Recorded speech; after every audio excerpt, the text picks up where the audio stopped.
dear beloved, Boss Mike, Cervera. Alam mo natutuwa ako sa mga pahayag ni Nanay Lenny dahil alam mo nga buti pa ito na number 1 na katunggali sinusuportahan at ninanais yung tagumpay ni Pangulo. Pero yung kanyang naging kaalyado mismo ay sila ngayon yung parang humihila pababa sa Pangulong Bongbong Marcos. Ito pakinggan natin muna, attorney, para meron tayong reference. Ito Soup! Talagang, in all honesty, I wish the President, pakinggan natin to, attorney. and even if I lost, talagang, in all honesty, I wish the President well. From the moment that I accepted the defeat, talagang I want him to succeed because his success will be the success of the country naman eh.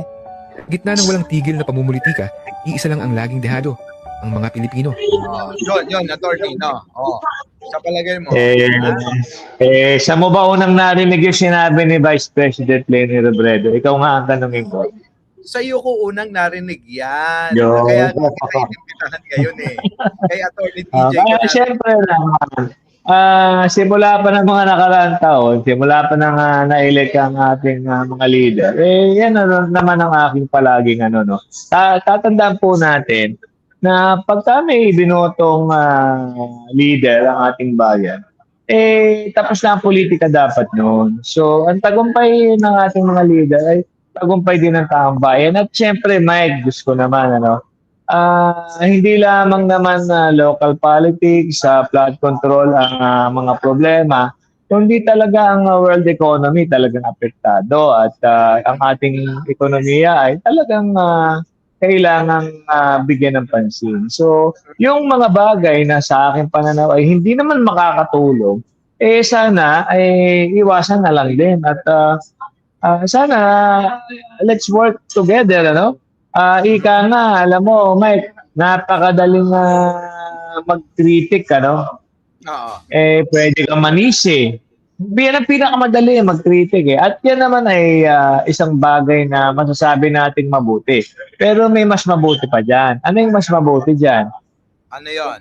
Dapat maliban sa pagkikritik kayo mag-offer din naman ng solusyon sa problema ng bayan ng Pilipina. Pero, meron pa rin best dyan. Pinakamabuting mabuti sa lahat. At yan ay hindi ka maging source ng problema, kundi maging parte ka ng solusyon. Oo. Ang nangyayari kasi, parang etong mga kritiko ni Pangulong Bongbong Marcos, nakapokus lang kung paano siya siraan at kung paano nila iangat yung kanilang gustong maging kapalit na si Sara Duterte. Lagi nga yan nababara dahil nga dito sa mga napapanood, hindi naman kaila sa mga Pilipino, yung pong ginagawa netong si Pangulong Bongbong Marcos at ginagawa rin ni Sara Duterte.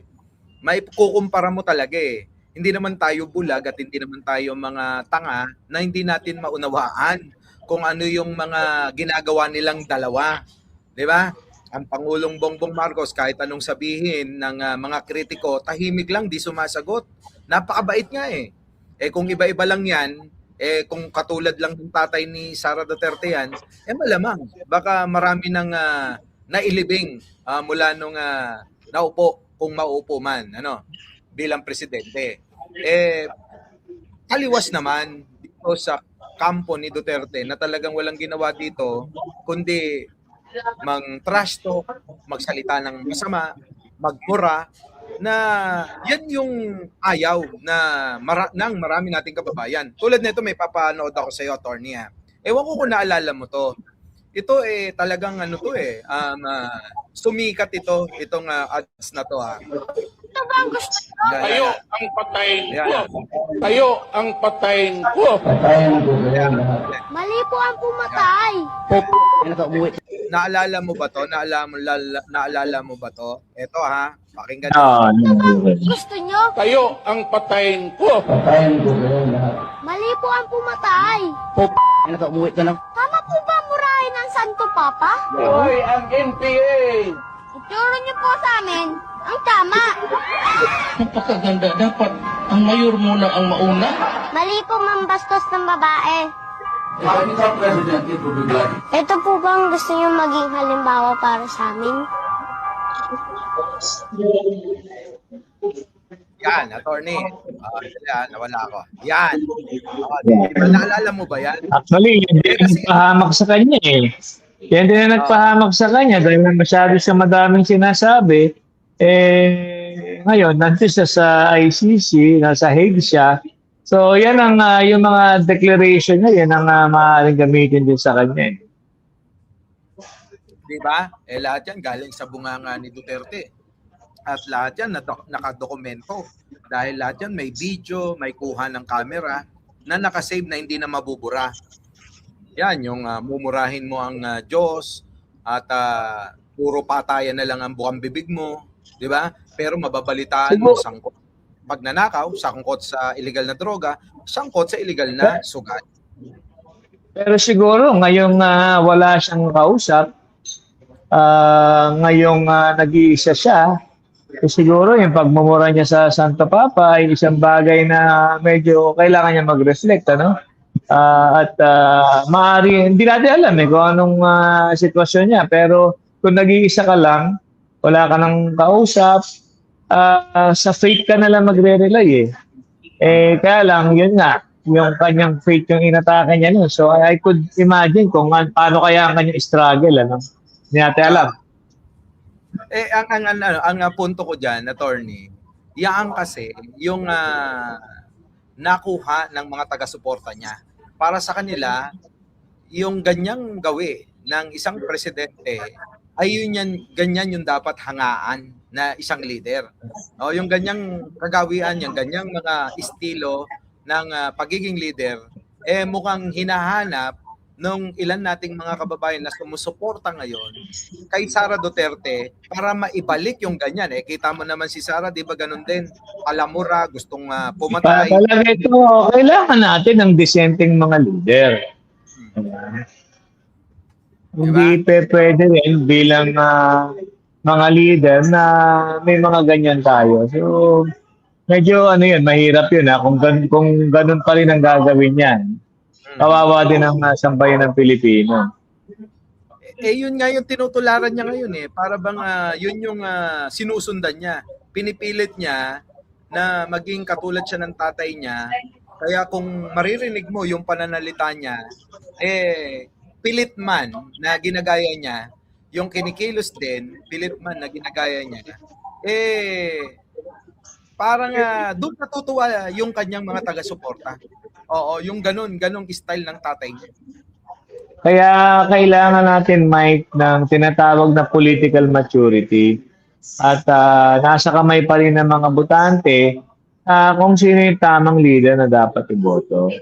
Yan. Pag matagal na eleksyon, madami pa pwedeng mangyari. Patapusin na natin ang administrasyon ni BBM. 2 taon Diba? Tayaan natin na ipakita niya na talagang ina-actionan niya at a-actionan niya itong mga iba't ibang issue sa lipunan. Ano? Ayun. Yun. Natuto na rin ng tao Kung nung time ni Erap Estrada, hindi natuloy yung term, saan ba tayo napunta? Wala rin. Diba? Nung dating Pangulong Marcos, akala natin, yung Marcos Sr., people power would save us. Pero alam mo, Mike, pag kinumpara mo yung bansa natin ngayon sa ibang karatig bayan, parang nahuhuli pa rin tayo So parang ang katanungan pagka ba pinigilan mo ang isang leader sa kanyang pag-discharge ng kanyang kapangyarihan, ito ba ay makatutulong sa bayan? Kaya tama si dating Vice Presidente Leni Robredo na na dapat magtagumpay ang sino mang presidente at ang tagumpay ng presidente ay tagumpay ng taong bayan. Correct. Yun naman dapat talaga. Kaya nga lang, parang maraming mga nagmamagaling ngayon, maraming mga nagsasalita, nakakala mo naman nakagawa talaga ng mabuti at naging kabahagi sila ng mabuting pamamaraan sa panunungkulan. Di ba yung mga kinampihan nila noon, sila yung mga kinamumuhian din ng maraming mga Pilipino dahil nai-issue rin sa iba't ibang klase ng pagnanakaw sa gobyerno. Si Gloria, na dating amo ni Defensor, itong Mike Defensor na ngayon kay Ingay. Ito naman si Chinabit na... Balita ko, ang dami daw tao ng rally Limpak-limpak daw Hindi ka naramdaman. Sabi ko yung post mo meron naman chichik sa'yo. Kasi meron daw mga inimbitahan na mga binayaran ng mga vloggers, di umano, at mga taga-suporta na magrarally, pero mga hindi nagpuntahan.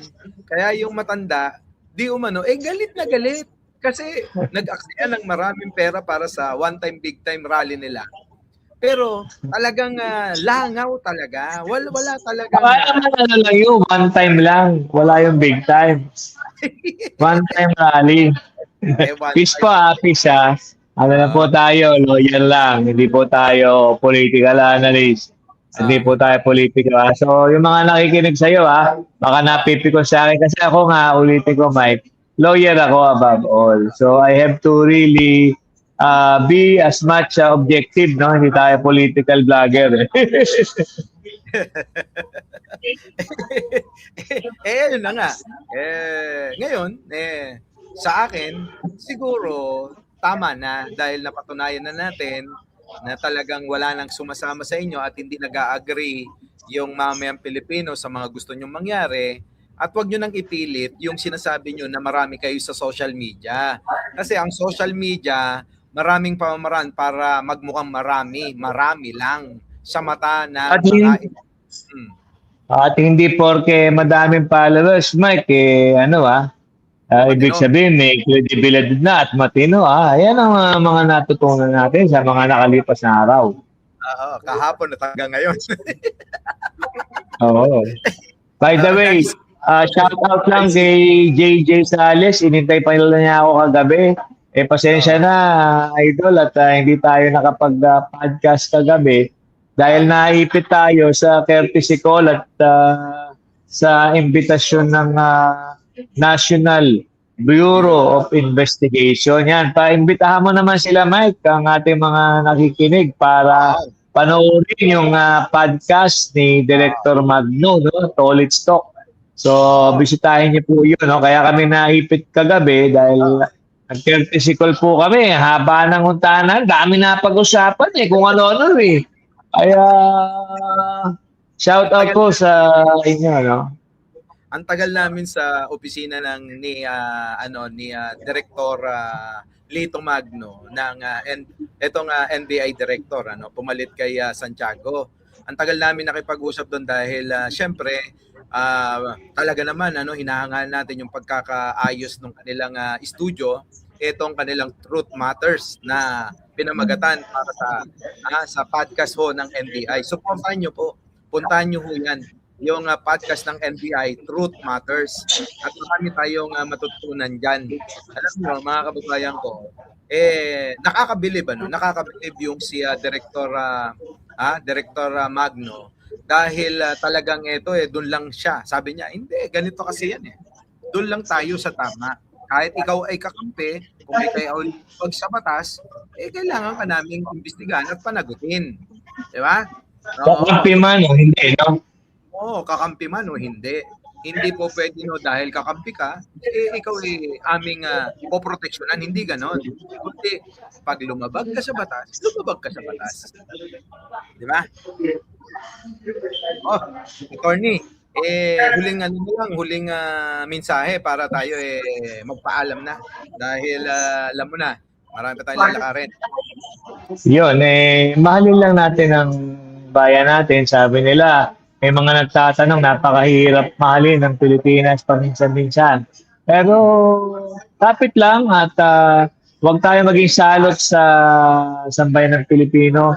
Tumulong po tayo in our own little way, maliit man o malaki. At nawa ay magkaroon ng kapayapaan. At siyempre, huwag kakalimutan atin ang West Philippine Sea. Yo! Uy, nag-viral yung video mo. Magwa 1.2 million na. Yung si Atty. TJ po yung kasama ko sa China nung namasyal kami at sinabi niya na ibigay na daw yung Golden Buddha. Oo. Tapos basta wag kalimutan atin ang West Philippine Sea. Yun. Anyway, Atty. DJ, maraming salamat. Maraming salamat sa levelers, Boss Mike. Thank you. Sa levelers, mga kababayan, huwag niyong kalimutan na mag-follow. Opo, pakihanap lang po, The Levelers. Kasabay po natin ngayon na naka-live. Muli, mga kababayan, maraming salamat po sa inyo. At syempre, sabi nga ni Atty. DJ, huwag makalimot sa amang lumika. Maraming salamat po. Our beloved Boss Mike Cervera.